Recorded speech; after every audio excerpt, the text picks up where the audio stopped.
ओम ब्रह्म सत्यम सर्वधार। आज इस प्रसंग के माध्यम से श्री कृष्ण की माया को जाने। आज श्री कृष्ण अपनी माया में क्या श्रवण कराना चाहते हैं, बहुत ही अद्भुत उत्तम प्रसंग। तो आइए श्रवण करते हैं। श्री कृष्ण की माया। सुदामा ने एक बार श्री कृष्ण से पूछा, कहना मैं आपकी माया के दर्शन करना चाहता हूँ, ये कैसी होती है। तो श्री कृष्ण ने टालना चाहा, लेकिन सुदामा की जिद पर श्री कृष्ण ने कहा, अच्छा कभी वक्त आएगा तो बताऊंगा। एक दिन कृष्ण ने कहा, सुदामा आओ गोमती में स्नान करने चलें। दोनों गोमती के तट पर गए, वस्त्र उतारे, दोनों नदी में उतरे। श्री कृष्ण स्नान करके तट पर लौट आए, पीताम्बर पहनने लगे। सुदामा ने देखा कृष्ण तो तट पर चले गए, तो मैं एक डुबकी और लगा लूं। और जैसे ही सुदामा ने डुबकी लगाई तो सुदामा को लगा गोमती में बाढ़ आ गई, वो बहे जा रहे हैं। सुदामा जैसे तैसे एक घाट के किनारे रुके, घाट पर चढ़े, घूमने लगे। घूमते घूमते गांव के पास आए और माँ एक हथनी ने उनके गले में फूल माला पहना दी। जब फूल माला हथनी ने पहनाई तो सुदामा हैरान हो गए और लोग इकट्ठे हो गए। लोगों ने कहा, हमारे देश के राजा की मृत्यु हो गई है। हमारा नियम है कि राजा की मृत्यु के बाद हथनी जिस भी व्यक्ति के गले में माला पहना दे, वही हमारा राजा होता है।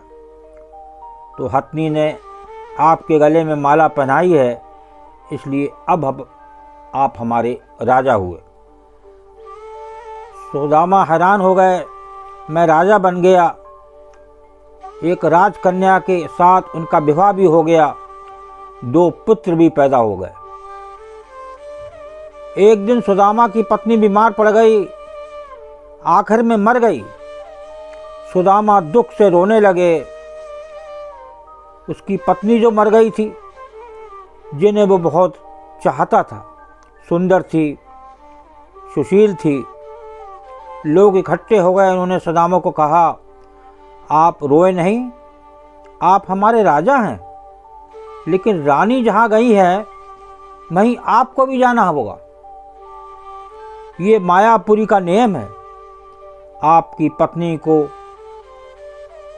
चिता में अग्नि दी जाएगी, आपको भी अपनी पत्नी की चिता में प्रवेश करना होगा, आपको भी अपनी पत्नी के साथ जाना होगा। तो मायापुरी के निवासी सुदामा जी के पीछे पड़ गए कि पत्नी के साथ आपको भी जाना पड़ेगा। तो ये सुनकर सुदामा जी की सांस रुक गई, हाथ पांव फूल गए। अब मुझे भी मरना होगा, मेरी पत्नी की मौत हुई है, मेरी तो नहीं, भला मैं क्यों मरूं, ये कैसा नियम है। तो सुदामा अपनी पत्नी की मृत्यु को भूल गए, उनको रोना भी बंद हो गया। अब वो स्वयं की चिंता में डूब गए। कहाँ भी, भाई मैं तो मायापुरी का वासी नहीं हूँ, मुझ पर आपकी नगरी का कानून लागू नहीं होता, मुझे क्यों जलना होगा। लोग नहीं माने, कहा अपनी पत्नी के साथ आपको भी चिता में जलना होगा, मरना होगा, ये यहाँ का नियम है। आखिर सुदामा ने, अच्छा भाई चिता में जलने से पहले मुझे स्नान तो कर लेने दो। पहले तो लोग माने नहीं, फिर बात उन्होंने हथियारबंद लोगों की ड्यूटी लगा दी। सुदामा को स्नान करने दो, देखना कहीं भाग ना जाए। रह रहकर सुदामा रो उठते। सुदामा इतना डर गए कि उनके हाथ पैर कांपने लगे। वो नदी में उतरे, डुबकी लगाई और फिर जैसे ही बाहर निकले तो उन्होंने देखा माया नगरी कहीं भी नहीं। किनारे पर तो कृष्ण अभी अपना पीताम्बर ही पहन रहे थे और वो एक दुनिया घूम आए, मौत के मुंह से बचकर निकले हैं। सुदामा नदी से बाहर आए और सुदामा रोए जा रहे थे। श्री कृष्ण हैरान हुए, सब कुछ जानते थे फिर भी अनजान बनते हुए पूछा, सुदामा तुम रो क्यों रहे हो? तो सुदामा ने पूछा, कृष्ण मैंने जो देखा है ये सच ये था या जो मैं देख रहा हूँ?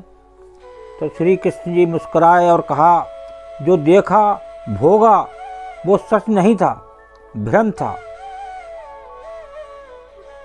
स्वप्न था, माया थी मेरी, और जो तुम अब मुझे देख रहे हो यही सच है। मैं ही सच हूँ, मेरे से भिन्न जो भी है वो मेरी माया ही है, और जो मुझे ही सर्वत्र देखता है, महसूस करता है, उसे मेरी माया स्पर्श नहीं करती। माया स्वयं का विस्मरण है, माया अज्ञान है, माया परमात्मा से भिन्न, माया नर्तकी है, नाचती है और नचाती है। तो जो प्रभु कृष्ण से जुड़ा है वो नाचता नहीं, भ्रमित नहीं होता, माया से निर्लेप रहता है, वो जान जाता है। सुदामा भी जान गए थे, जो जान गया वो श्री कृष्ण से अलग कैसे रह सकता है। तो देखिए कितनी सुंदर ये प्रसंग कृष्ण जी और सुदामा जी का श्रवण किया। सुदामा जी एक डुबकी में ही स्वप्न में चले गए, उस कृष्ण जी की माया में चले गए जहाँ बड़े कष्ट रहे। तो इस प्रसंग से जाने कृष्ण जी की माया, जब कृष्ण जी के चरणों में जब हर वक्त आप उनका मन बनाएंगे, उनका ध्यान करेंगे, तो वो अपनी माया से बचाते हैं। नहीं, प्रभु की माया अपरंपार है, क्या पता कौन सी माया में उलझ जाएं। तो एक प्रभु की याद बनाएं, उसी से मन शांत होगा। ओम ब्रह्म सत्यम सर्वधर। दास का अगले चैनल अच्छा लगा हो तो सब्सक्राइब करें, प्रेस करें और ज़्यादा से ज़्यादा शेयर करें ताकि और भी लोग ये कृष्ण जी की माया को जान सकें। ओम ब्रह्म सत्यम सर्वदा।